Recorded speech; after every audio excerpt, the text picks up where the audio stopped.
Welcome to Off the Grid, a podcast for small business owners who want to leave social media without losing all their clients. Let's go off the grid. Okay. Let's go off the grid. Okay. I know that you really want to put your phone away. Yeah. Let's go off the grid.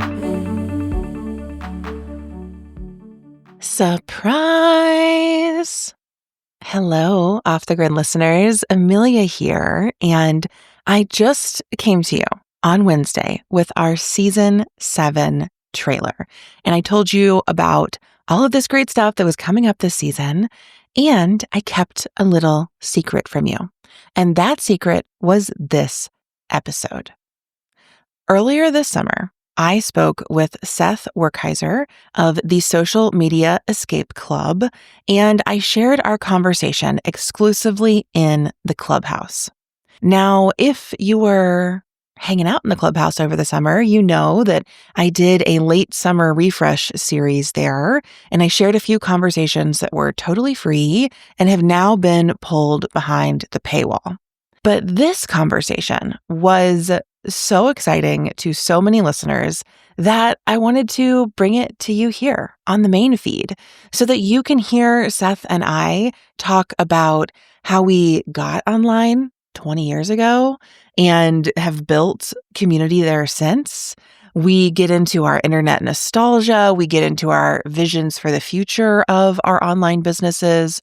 And we also talk about the state of Substack and how we are both navigating that space in different ways.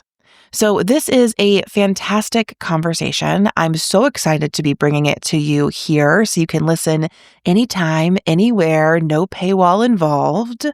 And if you love this conversation, I am actually going to be joining Seth inside the Social Media Escape Club membership next week on Thursday, September 11th. We are going to have a conversation and workshop that's like part interview, part group Q&A, and it's exclusively for Seth's members, but it only costs $10 to get a 30-day trial to his membership. So if you enjoy this conversation and you want more, head on over to the Social Media Escape Club, grab your 30-day trial that is linked in the show notes, and come join us for a live Q&A on September 11th. Okay, that's enough of an intro for a bonus episode. I will be back in your feed next week to begin programming as usual every Wednesday all fall. But for now, let's dive in to my conversation with Seth Werkheiser. Hi, Seth. Welcome to Off the Grid. Oh my goodness. Thank you for having me. Super stoked to be here. I feel like in the Substack space, you are holding down the leaving social media fort in this metaphor with your newsletter and community Social Media Escape Club. So I feel like we have a similar beat and ethos to our work, and I'm really excited to combine forces in this conversation. For sure. Yeah. After discovering the work that you've done over the years, I think after I started my newsletter and everything, because my newsletter started, it was called Heavy Metal Email. And it was aimed at getting heavy metal bands to start email lists. I think a few people were like, oh yeah, you should check out, Off the Grid here and there. And I think too, I discovered you through Cody Cook Parrott and was like, whoa, this is totally my jam. Like what you're talking about, what you're writing about, the podcast, everything. Yeah. So I want to hear a little bit about your evolution from Heavy Metal Email to Social Media Escape Club. So for folks who aren't familiar with your background, could you tell us a little bit about the work you did in the music industry, how you started writing emails there, and then what eventually led you to start your own newsletter and platform? Yeah, I mean, the quick, long background is a third-generation musician. Realized real quick I wasn't going to be a rock star in my early 20s, so I started a music blog in 2001. Which led me to AOL Music in 2008. I started a heavy metal blog there. I stayed in that world. I did heavy metal trivia on Twitter for 7 years. I'm a heavy metal guy, and I guess. And then I was a big Twitter guy, too. I was one of the first 3,000 people on Twitter. Whoa. User number 2,700 or something like that. Yeah, back in 2006. That's wild. How did you end up there that early? just by being on the internet. I guess. AOL Music, Twitter, that makes sense. Yeah, I had to be plugged in, you know? And 2012, 13, I was really noticing like how a lot of artists, you know, with sizable followings would tweet something to a big audience and get like 12 likes. And I'm no mathematician, but I would whip out my calculator app. And I'd be like, okay, 12 likes, 100,000 followers. Ooh, you know, and it's 0.00 whatever percent. I was like, that's really bad. And I had done some email marketing. Like around that time, I did a little bit of email marketing for Artisan Fleas, which was a flea market in Brooklyn. I have been there. I loved it. Oh, okay, great. Oh my goodness. Yeah. Boy, what a wild time that was. And then, so here and there, started to do a little bit more email. Again, coming up in that blog world of like 2008 and 9 at AOL Music, of course, email newsletters came up. Then in 2018, 19 or so, a client of mine, he works at a record label right before the pandemic, like, oh, we're going to start doing direct to consumer sales of records. Do you want to do the email? I was like, yeah, totally I do. And we started out with MailChimp and quickly moved to Klaviyo after that. And that was really the push into, especially when we started to see, oh, wow, we send emails and make money. And I knew that happened, but this was like super tangible. And it was just like, yo, I got to push this more. Social media is a train wreck. No one sees anything. I should probably lean more into the thing that can make people money. Because for a while, I was like, you know, I loved social media for a time. But then it was just like, yeah, but it makes me sad or it makes me mad, like, or whatever. I hear so many different ways social media makes any of us feel. And it was just like, maybe there's just an easier, better way to do this. And it was like, okay, yeah, I'm going to lean into this email thing. Yeah. I feel so much affinity with the story you just shared or the journey you just shared. For my own personal background with social media and anecdotes I never talk about when I talk about it. So, when I tell my story of like leaving social media, I always start with like, well, I got on social media in college and I made an Instagram account and I did all these things. But what I like never surface because there hasn't been a reason to is that I also got on Twitter. And in 2013, after I graduated college, I drove solo across the US. I did a cross-country road trip and I camped the whole way. And I had a little Twitter account and a Tumblr blog. I called myself, this is so embarrassing, I don't know if it still exists. I called myself Jill Kerouac, like Jack Kerouac. Oh, that's so good. I was 22. I was so pleased. And there was like a person on Twitter who did like a daily Kerouac quote, and that person started retweeting some of my stuff. And that led me to meet this person on Twitter who was on the board, I think, or like a director volunteer at Chirp Radio in Chicago, which is the Chicago Independent Radio Project, which is where I started DJing when I moved to Chicago. And then they taught me to podcast, and then I landed here. But I share all that because I never talk about Twitter as like a social media platform I was active on because I didn't have a big following. Like I was just there personally and I had this personal blog, but that also like really led me into a very formative music scene for me. And I have this sort of background in going to like punk shows and house shows and DIY venues and all of that, that I'm realizing as we talk, the more people that I speak to who are leaving social media, who are stepping away from these platforms, we often share that ethos. I mean, you already named Cody, right? Who has a background in zines and all sorts of DIY performance and quilt making and otherwise. And I just feel like that is an energy that I want more of and that I think is just really necessary for the times that we're in. Oh, totally. You did a cross-country trip. I had a Tumblr too, around 2008 or so, 2007, 8. Embarrassing name time. I was the bike nerd. Hell yeah, you were. I love that. That's not even embarrassing. Of course I was the bike nerd. And I was the guy that like got rid of all my stuff. I was reading minimalist blogs back then. I got rid of all my stuff and had a bag with my laptop and got on my bike and rode to my friend's house in New Jersey. And I did that all the way to Albuquerque, New Mexico. Wow. Yeah. And I blogged about it and I tweeted about it some, but it was just also back to your point of like, we were doing things that just were interesting to some people, not 10,000 people, whatever. I didn't have a massive following or whatever, but it was enough to like get neat conversations going. And like you just said, that you met someone at the radio station somehow, and it led to this thing. And that's we did all that really before like social media became this big powerhouse thing that we all had to become influencers and do dances and stuff like and perform for that. Whereas you and I, and so many of us, were performing in our own ways before social media and did neat things. And that's how we met so many people and got opportunities. I recently recorded a conversation with Casey Johnston, who just published a book called A Physical Education and has been a writer and editor at places like The Outline and Wirecutter and Vice and all of that. And something we talked about was this sort of like early internet energy where people were just kind of like showing up and doing whatever that was interesting, and like their social media presence was a reflection of the interesting things they were doing offline. It wasn't like they went online to be interesting. It's like they were interesting people who then shared that online, or they were doing interesting things that they shared online, which I feel like aligns with our road trip, bike trip stories.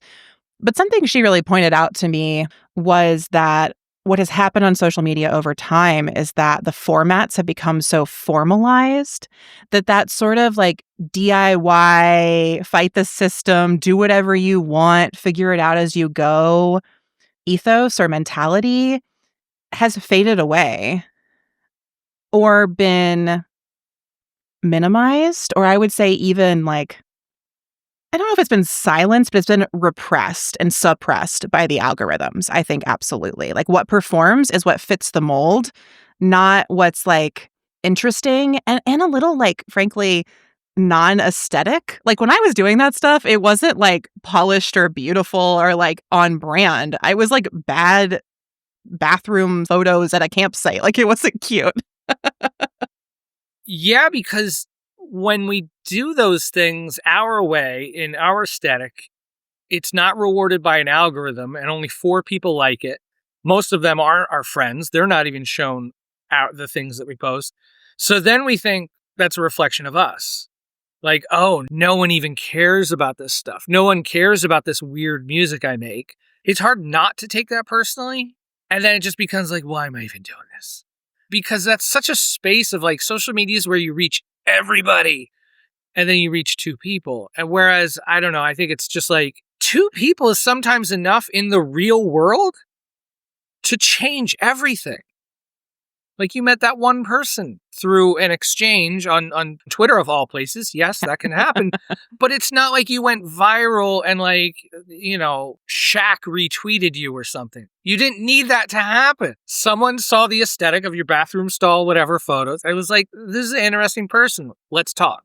And that interaction would honestly have like kind of meant nothing if I hadn't taken the recommendation to check out Chirp and then gone to a volunteer meeting in person and like activated it in my offline life, right? Like the exchange on Twitter was so brief. We never actually even met in person. It was just like, hey, I see you're on this road trip and you're going to end up in Chicago and you like post a lot of songs by bands I like. I think you would like this radio station. And I was like, oh, interesting. And that like stuck in my head enough that I then went and did the thing. But if I had never gone and done the thing, if I hadn't gone to Chirp and volunteered and gotten a DJ shift and put in the work to do that, because not everybody gets an on-air shift, I wouldn't remember this at all. And I wouldn't be telling the story because it would have just been kind of like another day on the internet. There's an element of risk to all that. You going to a volunteer thing, you don't know anybody there. That's scary. It's scary showing up on a Zoom call with people you don't know about. You know, for me with Social Media Skate Club, that's my big selling point. That's my membership thing of like, hey, come hang out with a bunch of people you don't know on Zoom. I swear they're all creative and nice and it's cool. And it's not for a lot of people. They, you know, and that's fine, but it's the chance, the risk taking, doing a little research, like you said, like who the heck is Chirp, whatever, like so. Yeah, there takes an element of that. The Seth Godin quote I always use is like, this might not work. Like there was no given end result in writing for you to go to that meeting, to go to a volunteer meeting. What am I going to get out of this? Oh, this will happen. You had no idea. And I went to so many other volunteer meetings where nothing happened. Like, I don't even remember them, right? Like, right, yeah. For every Zoom call I've been on where I made the connection that changed something, I have probably been on, conservatively, 25 to 50 more that did nothing for my career. I don't want to call it like a numbers game, but I do think that risk element brings that in. Like, we can't know which call, which person, which interaction, which Zoom call, which volunteer meeting. We don't know which ones are going to lead us on the path that feels fulfilling and takes us hopefully to the success that we're seeking, which also like the success I wanted when I was 22 is not the success I've found now. So also like as we go down the path, the endpoint we desire changes and it's all a mystery. And that has to be what's fun about it. That is also close to what you just said, like getting on enough Zoom calls or doing enough things. That's social media too. That's the allure of social media. Your next post might be the one. But also going back to what you just said, like, what if you get famous for some silly throwaway video that you posted? Now what? Now you have to do a bunch of silly throwaway posts all the time? Like, I guess I'm the silly throwaway post person. Like, I'm glad I didn't blow up, become the bike nerd, because I like having a bed and a place for my shoes. You know? Like, Yes. that was fun for a year or two, but after a while, it was just like, I've slept on enough friends' couches. Yeah, it's like in this sort of era where we're seeking, or some people are seeking social media virality and a career supported by sponsors on a platform. You try a bunch of different things, but any one of them could become like the personal brand that you get sort of locked into. And I think that that is rather precarious and also just like unsatisfying. Like for both you and I, like I've done so many projects. It sounds like you've done a ton of projects that did not become our entire identity around which we orient our present day lives, right? Like I am not Jill Kerouac anymore by any means. Right. But also I was, but that is not like the brand I carried through for a decade. And you know, I also don't intend to be like the person who left social media forever. Like Off the Grid already has evolved. It's become new and different things than it was at the beginning. And I think that that's where that sort of, I don't even know what to call it. Like I often talk about like memification on social media, but now I'm thinking about like the brandification or the nicheification that kind of gets forced on us by our own success in the form that success takes on these platforms. It really locks people into things that I think a lot of us or them don't find satisfying for a long time. Totally. With heavy metal email, my goal was to like help heavy metal bands because that's the area I work in. Like, let me help them build email lists again. Like, I literally thought I would make a landing page ebook as my offering, and that was gonna be my thing. And wow, it totally wasn't. I did it. No one cared. Most bands don't know what the hell a landing page is, and that's fine. But what I found was like, as I kept writing how I wanted to write, and some people were like, and they would share it, like, especially on Substack. And it was just like, hey, this is for heavy metal bands, but I think it applies to photographers too. It applies to artists. It applies to... So I saw enough of that. And it was just like, okay. And it wasn't about niching down. It wasn't about, real, but it was just like, I really wanted to lean more into the vibes of not being on social media, the magic of it, like the non-linear map of it. Like that for me is just, that's not my jam. But as I leaned more into that, I found more people resonating with it and like to run with it. And it hasn't felt heavy. It hasn't felt burdenful of like, oh, I guess I'm the guy that left social. No, because I don't really talk about the nuts and bolts these days of, okay, here's how to get off Instagram. Like my Zoom calls, those started out filled with tension and fear. Like the first couple of people getting on those group calls was like, oh, if I get on Instagram, everyone's going to forget about me and this and that. Like there was literal like fear in those rooms. Now we don't even talk about Mark Zuckerberg. We're talking about zines. We're talking about doing stuff and collaborating and calling radio stations. It's almost like we're now filling our days up now with like stuff like that rather than like, yeah, but what's the best tactic for me to leave a social media platform? I feel like I've had a pretty similar trajectory. Like there's a shelf life on how long you can talk about leaving a platform when you're just not there anymore. Like I haven't been on Instagram in over 4 years. I actually don't know what's happening there. I've missed tons of feature updates, let alone all the trends that have come and gone while I have not been there. And so at a certain point, it's like I've built a body of work for people who are in that acute moment of like, I need to figure out if I'm leaving and how to leave. Like that exists, but it's not what I'm talking about or sharing about day to day anymore. I also feel like there's been a huge sentiment shift in the time that we've been working on and writing about this topic. Like when I left social media in 2021, people thought I was going to be back. They were like, this is not a viable option if you want to be a small business owner. And I proved them wrong. Like the Aries sun in me was like, I'm going to do this my way. Thanks. But in 2025, everyone's like, oh, yeah, we all got to get off social media. You're so like nobody questions it anymore in the way that I used to face a lot of fear, anxiety. Could this be possible for me? And what I get now is a lot more like, yeah, I totally get what you're doing. Maybe they say, I wish I could do it too. And we have to work through that. But more often it's like, yeah, I like ghosted my social media platforms months ago. So can we do some other stuff? What is the other stuff? And that's where the zines, the radio shows, the phone calls, all that starts to come in. It's just been good really to talk about that more and not be isolated and like bang our heads against the wall thinking like, what's wrong with me? Why can't I fix myself? And like, know that you're not alone in this, in the fear of getting away from social media and not losing everything and like going broke in the process. Yeah, exactly. You have put two clear tools in our like social media escape club backpack, the email list and the personal website or the business website. But really, I think personal sites are where a lot of your work is at. I'm curious, do you think those are the two foundations for anyone who wants to step away from social? And what's your perspective on them now? 2001, I started my music website called BuzzGrinder. And at first that was on like this platform, and then it was on Blogger, then Movable Type, and then finally WordPress. So I had been playing and digging around WordPress for years. But then in 2018, I started up another blog of my own. So yeah, that was SethW.com starting in 2018. And it was just like, whatever, I'm just going to write about whatever. Like my travels, my adventures, my work, thoughts, rants. And I just felt that like the blog format was and still is, I think it's like still one of the best ways to like find out what a person is about, to land on someone's page and like you read that first post, which might not really be illustrative of what they do, but like the second or third post might, and it's just easy to navigate, you know, it's just like, there it is.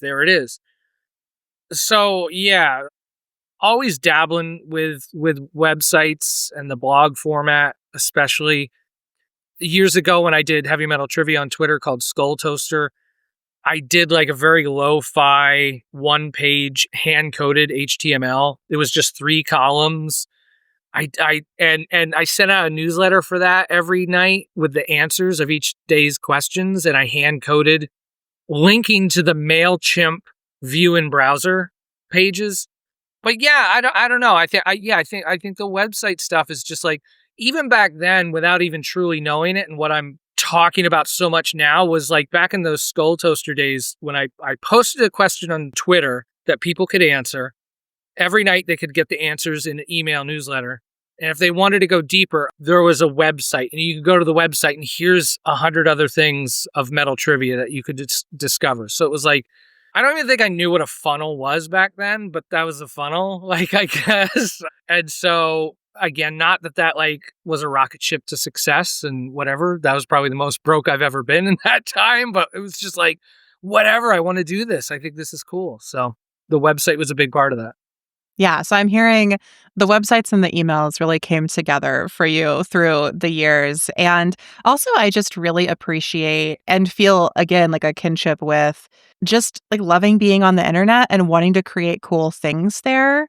And doing that before again, like the pathways to money or success were formalized, right? So now it's like, oh, if you want to make money online, you become a creator and then you take branded sponsored deals, or you start a Substack and you get people to pay you. Like, it's helpful that these channels now exist. Like, I'm glad Patreon exists. I'm glad Substack exists. That was much easier than what I had done in early days of like some internships where I was like trying to figure out how to send people a request for $5 every month that they could pay me on PayPal or whatever, right? Like, I'm glad the tech has evolved. But with it, some of the spirit of that, just like, well, I'm just going to do this thing. And now I have like a million ideas now of like, oh, there are so many businesses that could buy a cool URL, put up a trivia question every day, make you give them their email for the answer every night. And like, that would be such a fun model. And yes, it wasn't called a funnel back then. I mean, honestly, that could have been like early days of funnels or even pre-formalized funnels. But still, we can take those things and we can do interesting and exciting stuff with them now. Or even, for instance, I've been trying pretty hard to figure out how could I run like a off the grid or a softer sounds like internet radio station. Like I've produced enough podcast content in my business over the past 4 or 5 years that like I could have 24/7 programming from episodes that I've made over the course of a week. And, you know, I love internet radio. It has some costs associated with it. I don't know if I want to pay yet, but like these technologies have been around for a long time. The internet does like iterate and change, but I'm just feeling this very like what is old is new again or mentality around it. And that's kind of what I'm hearing in some of your examples. Because social media came along and it was so alluring because there were like so many people there. It was the food court at the mall. It was like, that's where all your friends were in high school. You went there or whatever, or at least me. That's, you know. I lived an hour away from a mall, so I was just like deeply jealous of mall culture. All right. But for me, it was like, yeah, you would go there on a Friday, Saturday night. You'd see the people and be seen. But I just remember that, like, I found my freak nerds and got into a band. And then we didn't hang out at the food court anymore. We hung out at my friend's house in the basement and we played punk rock songs. For me, social media, it was just like the food court. But, like, I don't want to stay at the food court. You want to go and do all these other cool things. And the biggest question I always get is like, yeah, websites are cool and all, but how do I drive traffic to it? How do I get people? It's like, just make a cool thing first. Just like, are you sure you're making a cool thing first? Like, just figure it out. And great. I see this a lot. Yeah, I did it for like 2 months, but then fell off. It's like, what do you learn in 2 months? Like, do that shit for 4 years. Like, do it for 4 years with nobody looking because you have to do it. And then, I don't know, maybe like, oh yeah, maybe I should get people to my website to see it. Like, make the cool stuff first. Instead of like this whole idea, like, because I see this a lot with Substack and, oh, you could do a paid newsletter. Going right back to what I just said. Yeah, I've been doing my newsletter for 2 months. What should my paid offering be? You don't know what it should be. How am I going to help you figure that out? Like, you don't know what. You know, oh, should I start paywalling that? Paywalling what? You have 5 posts. No one knows, no one sees, like, and it's not that like no one cares, it's just no one knows what you're doing. Sorry, that's a bit of a rant. No, I mean, if I was nodding any harder, my head would fall off my neck. I feel like I am often saying to people, like, you have to build a body of work that is valuable and unique and interesting and can stand the test of time. And then you can find the right people. You can like bring the people to it. They will find it if you build it well enough for long enough. I think this is very much like an artist mentality. And it's also a mentality that I first like really learned and integrated from zine culture, because when I started tabling at Chicago Zine Fest, which must have been in like 2014, I went to the first fest and I was like, oh, this is fascinating. Like the most popular quote unquote tables, the ones that got the most visitors and had people stopping by all the time, were often like the least fancy or aesthetic zines. They were like truly just like photocopied. They were handwritten. Some of them were literally like being folded and stapled at the table that day. And when I walked up to those tables, what I learned is those people had been coming to the Chicago Zine Fest for a decade. They had been there for a long time. And so they were a part of the community. They had put that time in. I mean, those zines are really cool, but also they weren't the most professionalized product, for instance. And like Chicago Zine Fest also has like indie presses and all sorts of things that are really cool and exciting and all have their place. But I just really learned at those early zine fests, like, oh, sometimes you are like actually just like the standout, best, most beautiful thing in the room. And sometimes you have just been showing up the longest. And in that space, both of those equally valuable. And it really taught me just to keep showing up for my work, and then it would eventually find its audience. Absolutely. I mean, I really think the foundation of what I've done started in 2001 with my first music blog. I mean, that was 24 years ago. So any ounce of like, wow, Seth's got it figured out, that was over 2 decades worth of work. And figured out, are you kidding? I'm still I'm still stapling zines together at the table right now. I still feel like, am I a little bit more confident than I was back in 2001? I didn't know anything.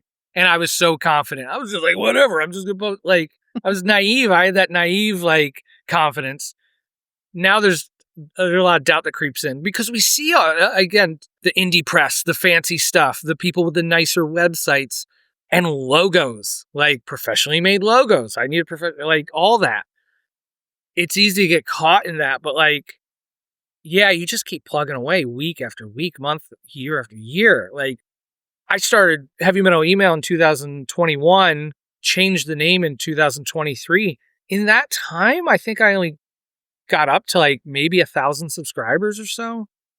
I mean, people were reading it and liked it and sharing it. And it was yeah, cool. This is nice.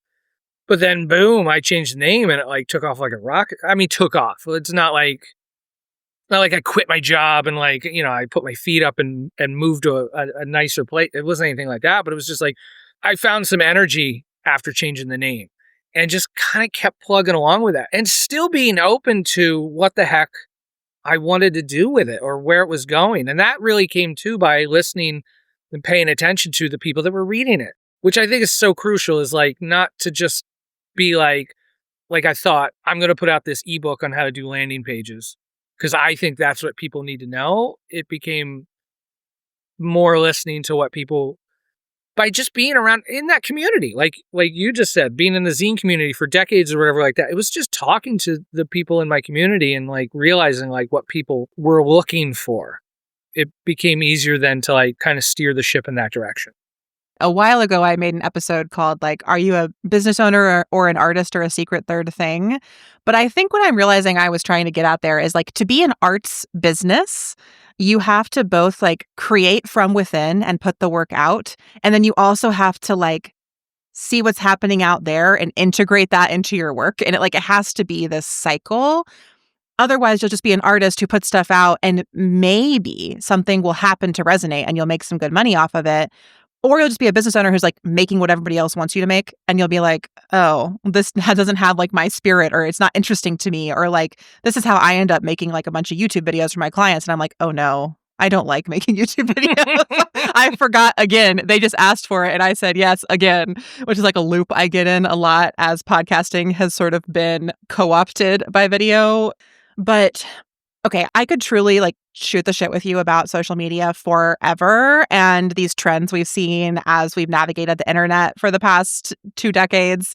I want to focus on something a little more specific as well, which is that you started Social Media Escape Club on Substack and you created a paid community there. And you have recently decided to move your paid membership to another platform. You were no thanks, Substack. I'm going to keep my Substack newsletter, but do the paid part elsewhere. And I want to hear more about that. So could you share with listeners, we sort of alluded to your paid model, but could you tell them a little bit about what's your free newsletter? What was the paid model? And then why did you decide to move it? Yeah, the big part of that was Substack has a podcast function.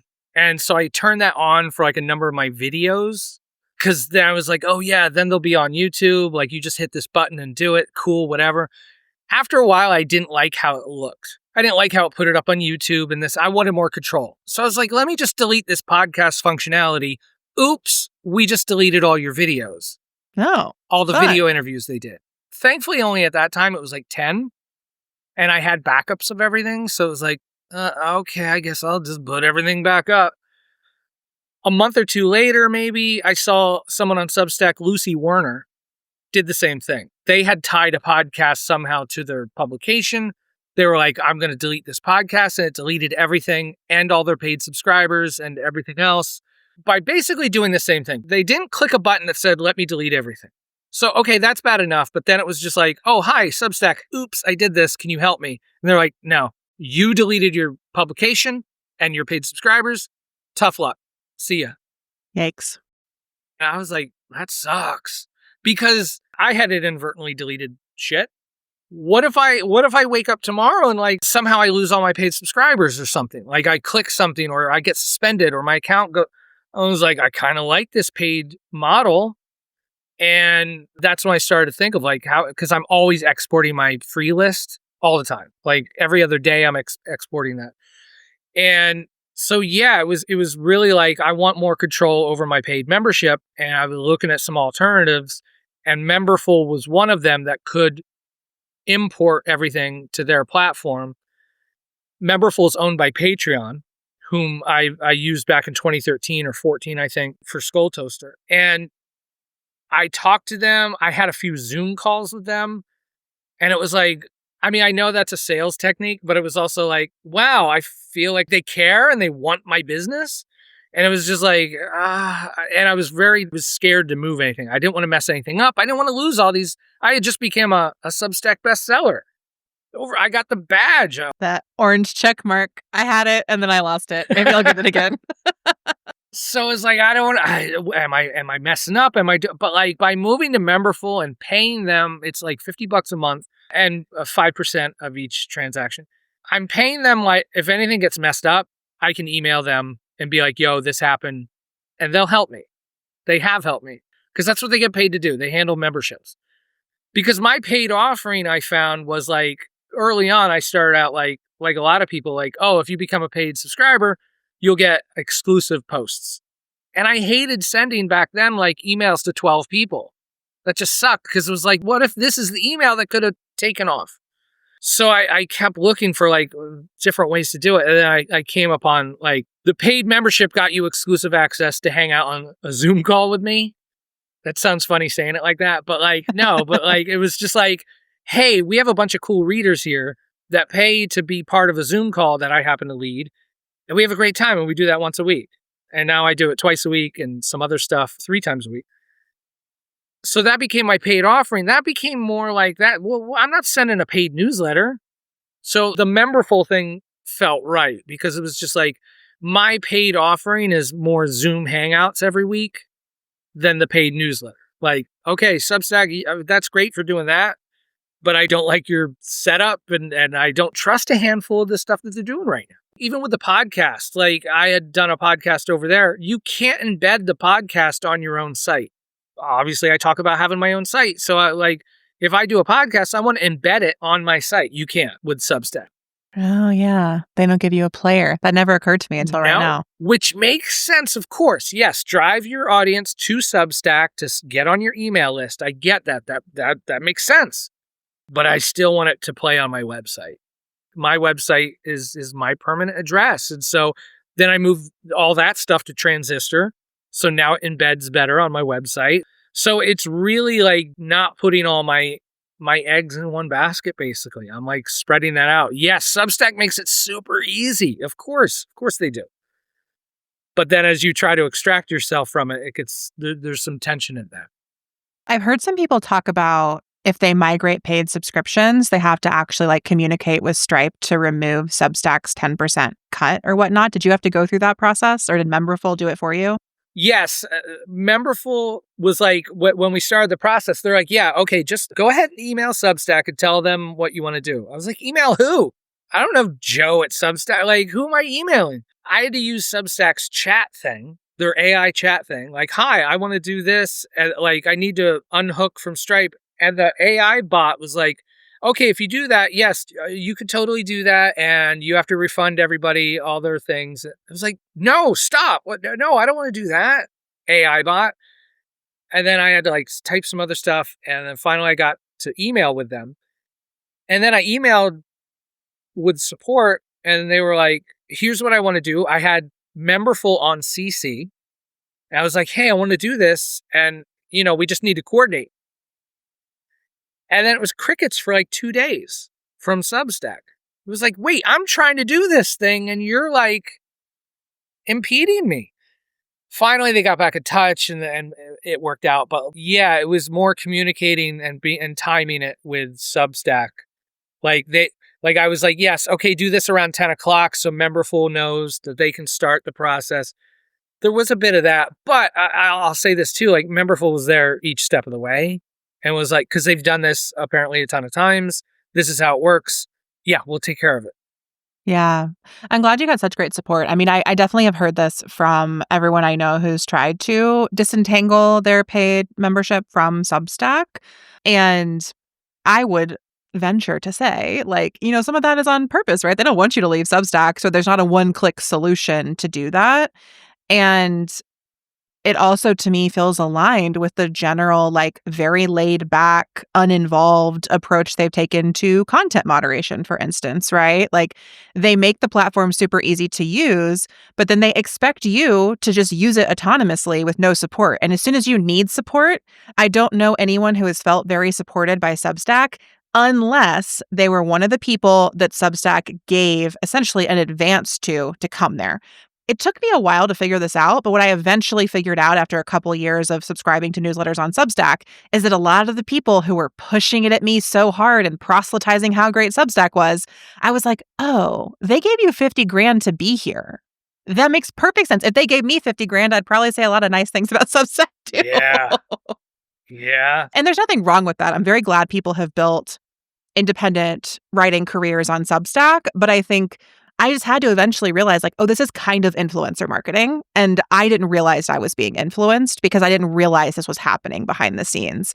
And it took some people to be a little more transparent so I could realize it was happening for me to be like, oh, okay, now I know why this person is always talking about how great it is for them, but I can't have that experience of it. And so I need to reconsider this for myself. Have you thought about just moving your newsletter off Substack entirely? Like, why keep the free version there if you've moved your paid membership off? Yes, I'm actively thinking of moving. I'm planning on moving it off of Substack. The situation now is I have so many posts on Substack that aren't easily exportable into WordPress. Like I said, I started in 2021. I'm into October 2023 of posts that I've moved over manually, one at a time. It's not fun. It's not enjoyable work, but I slowly get through it. Once I get all that through, because I'm afraid, like, at any point, if I'm like, yeah, I'm out, maybe something will happen and those posts will go away. I don't want that to happen yet. So yeah, I'm absolutely thinking of moving to something probably like Kit. Just straight up, like, here's this tool. Here's a bunch of emails. I sent out an email. And I'll say this, like, comments are down, likes are down, engagements down, whatever. But like, so fine. I just want to send an email. Here's an email. Reply to it if you like. Click a link. Cool, whatever. But like, I found myself not stuck. I'm far enough away from it, I guess. There were glory days for me on Substack where I could write something and get 80 comments and 100 new subscribers. And I'm not alone in this. There's a couple people I talked to about this. That just does not happen anymore. New subscribers. Earlier this year, I would get like 25 new subscribers a day. A day. Like, that's, again, I'm no mathematician. That's over 100 a week. It's like, wow, 100, that adds up. Now I get like 2. Did I just get bad at writing? I don't know. But like, oh, wait, maybe there's tweaks going on and like, it's algorithmic stuff. It's changes. It's website changes. And so it becomes, and I see a lot of people talking about this of like, like, I came here to build an audience. And it was just like, whoa, like, we can't rely on one platform to build this audience. And like, I'm grateful I got in when I did, of course, but like, at the same time, I don't dig too much into this, but the percentage of my subscribers to paid subscribers or people that reply is small. Like, my subscriber list, yeah, it's cool. Like, oh, I have 6,500 subscribers. That's awesome. But it's like, is it? Also, I can't really actively link to Memberful from Substack. It's against their terms of service. as is linking to a Patreon. A lot of people link to Patreon from Substack. It's fine. But tomorrow I could wake up and those people too could be suspended. They could have their accounts suspended because they linked to Patreon. That's terrifying. Yeah, I've seen this as well with like taking sponsor money, like having a week of your Substack sponsored is like, I think technically against their terms and conditions. And I think they've shifted on this. I see them actively trying to figure out their monetization model, but the way their terms and conditions started was very clear that they wanted the only economic transaction happening on Substack to be paid subscribers, that they get their 10% cut. And, you know, the things that people might do around that, they have definitely said you shouldn't be doing there. And we see people doing it, but you're right. At any point, they could decide to start enforcing that and shutting down accounts. Then it becomes the thing that I've been preaching to bans for years is like, you could wake up and your Twitter account could be suspended tomorrow. And that's terrifying. How do you reach your audience then? And now like, oh shoot, that can happen on Substack too. That if you link to the wrong thing or whatever, or however it works. And so yeah, I mean, could that happen with Kit? Yes, of course. But like, you know, Kit's not an editorial force either. Like, could the electric go out? Yes, of course. Yes. I always say this too. Could the sun enlarge and envelop planet Earth? Yes, that's going to happen too. Like, everything's going to happen. But yeah. It is, but there are certain things we can see as like trends and more likely than others. And Kit is not going to shut down your account for you trying to make money with a different service, right? Like they're in the business of you making money, and as long as it's legal in the ways that you're making it, yeah, they're going to support you in that. I was thinking too, as you were talking about, you know, potentially moving to Kit or these different things, you know, I've been trying to think about lately, like what are the ways that Substack has really changed email marketing? And I think that one of the things it's done is produce this expectation that all of your emails should be like on a page somewhere that people can find them and click through. And that didn't exist before Substack, right? Like even for me, I use Flowdesk. When I send an email, it's in people's inboxes and it's not anywhere else. Like I can get a preview link to it if I want to link somebody to it, but there's no just like standing website with every email I've sent on it. And I feel like Substack, through their valorization of the newsletter, they've produced this new expectation that we should all be doing like all of our personal and business writing in our inbox, and that should all be on a website people can go to. And in doing so, they've kind of collapsed emails and blogs in a way that for a while I found it really cool and compelling. And now I find it really full of pressure and annoying. Kind of terrifying. Yeah. I mean, MailChimp had the view in browser thing, but I mean, that wasn't set up like a blog. There was an archive page. It was just a list of links, but I think I've looked at 4 of those ever in my entire life. Like no one really knows about them. And they weren't SEO optimized, so they weren't appearing in search like Substack. Not at all. No, Substack. Yeah, again, Substack. But that's the biggest allure of Substack. And I say that for a lot of artists and creative people is when you send out your email, it doesn't stop in someone's inbox. There's now a link and anyone on the web can look at it. And that's great. That's amazing. Because it could just travel so much easier then. You can take that link and send it to people and collaborate. Like, hey, I wrote this, or I thought of you when I wrote this, or here's the song and I wrote it because of whatever. But the expectation, or now again, it just makes it so much easier when you're doing it and writing it. There it is until it's not, which is what terrifies me is what, no, I need to get these posts off of there and onto my own site just in case anything happens. So I'm thinking then too of like the newsletter. A big thing for me now is the newsletter is a delivery truck. My newsletter is not my permanent address. I send out a newsletter and then there's links in it of places I think that you might want to go. And most of the time it's my website. And I try to write it in a way that it stands on its own. This is 2004 where it's like, you know, click here to read more. I'm not trying to do that kind of a newsletter.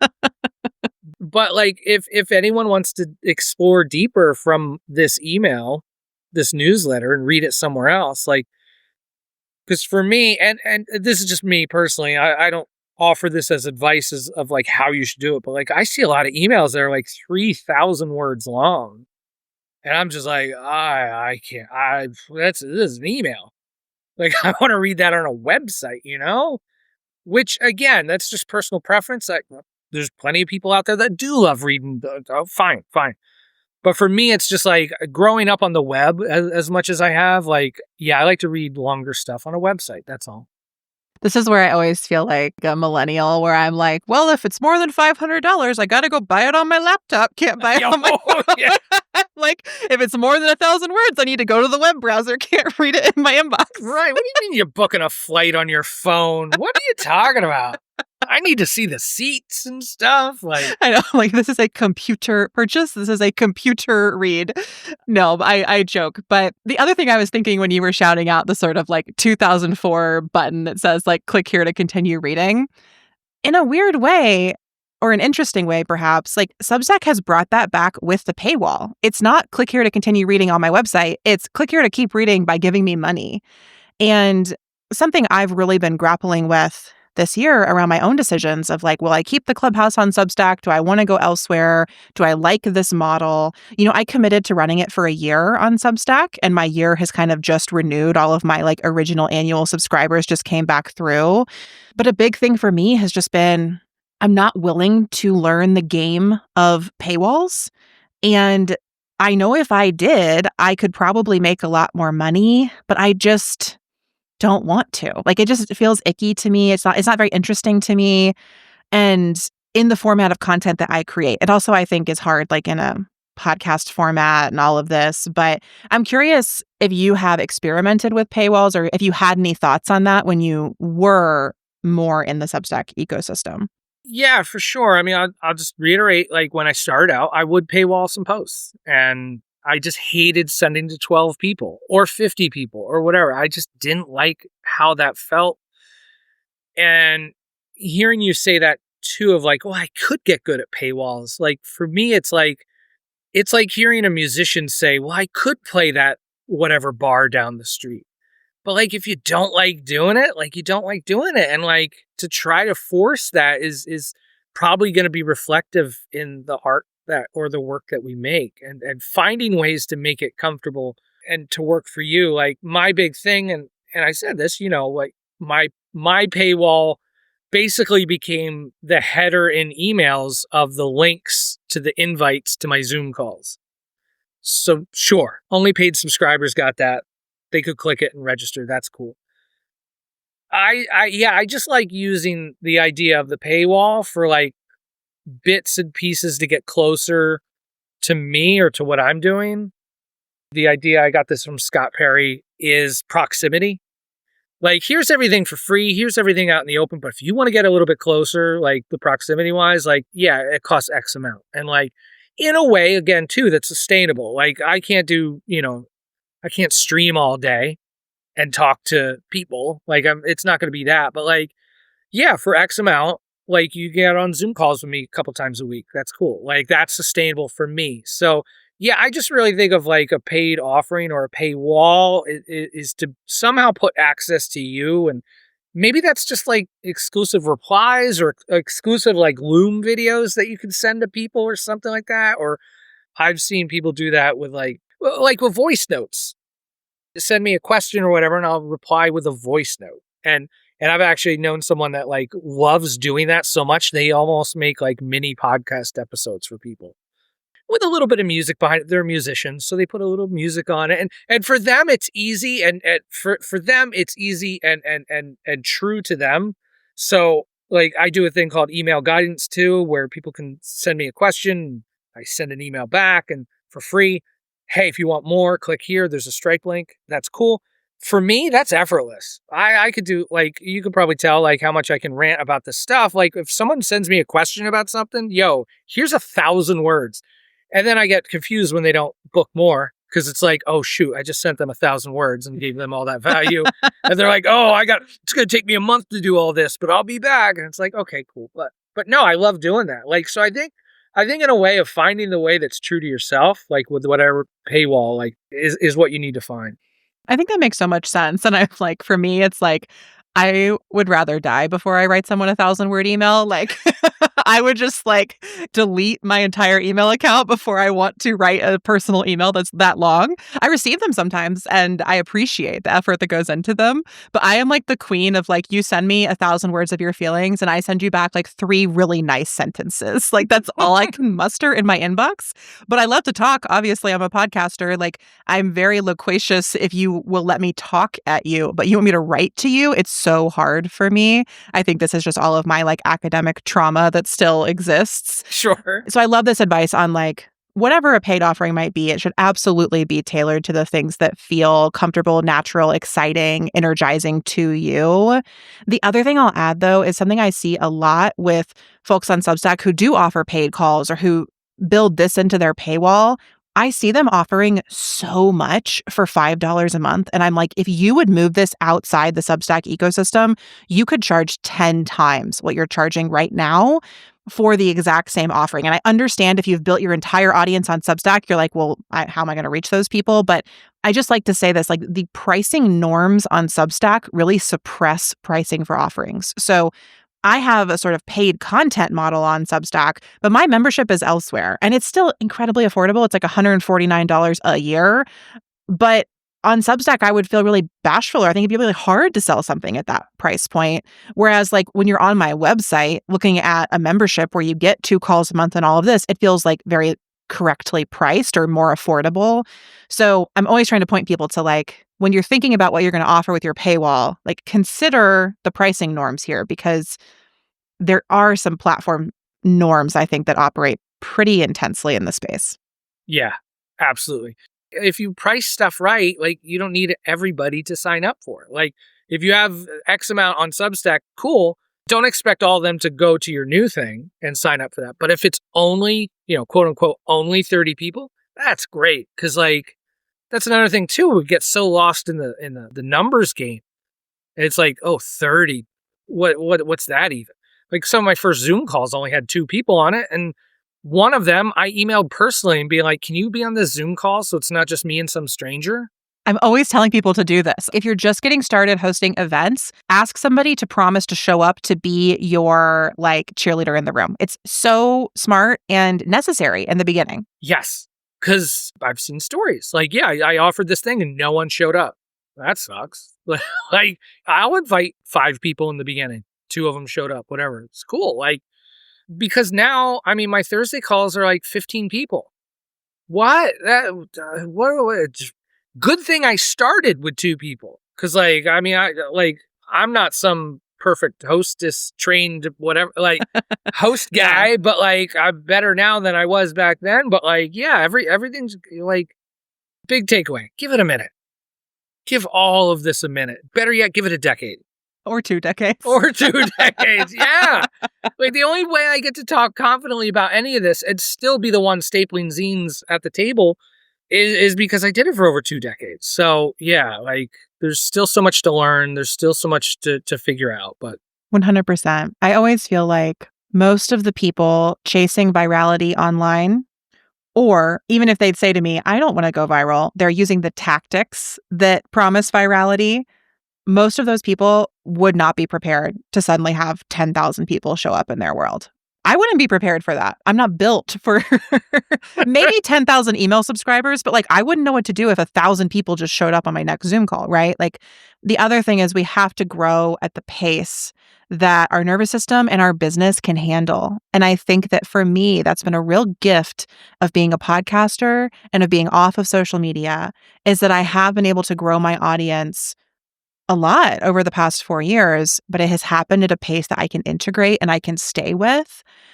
And I can be critical of like, how big do I really want to get? Because I don't want to be a celebrity. I don't want to be famous. I don't want to have a famous podcast. I want it to be bigger than it is now, maybe even 10 times the size, but not much more than that is kind of where I've landed. And I think that so often I just talk to people and I'm like, you should only be doing that if your goal is to be an influencer. Do you want to be an influencer? No, then we don't even have to do this. You can do something else. You can have the Zoom call with 2 people on it that eventually gets to 15 people. Like so many of the solutions or tactics we pick up just don't actually suit the lives or the businesses or the art practices we want. And so that discernment is so important. And yes, like the discernment, the decades of time, and the aligning ourselves with what we actually enjoy doing are the things I'm kind of taking away from our conversation today. Seth, where can folks find you if they want to join these mythical Zoom calls and be a part of your social media escape club, quite literally? Socialmediaescape.club. I love a good dot something interesting URL. It's my second dot club. Yeah. Socialmediaescape.club. And that's a website, the blog. I write there several times a week. I mean, yeah, if you would have asked me a year ago, I would have said Substack. But no, I post and write more there. And you could sign up for an email newsletter there. That's my home. All right, folks.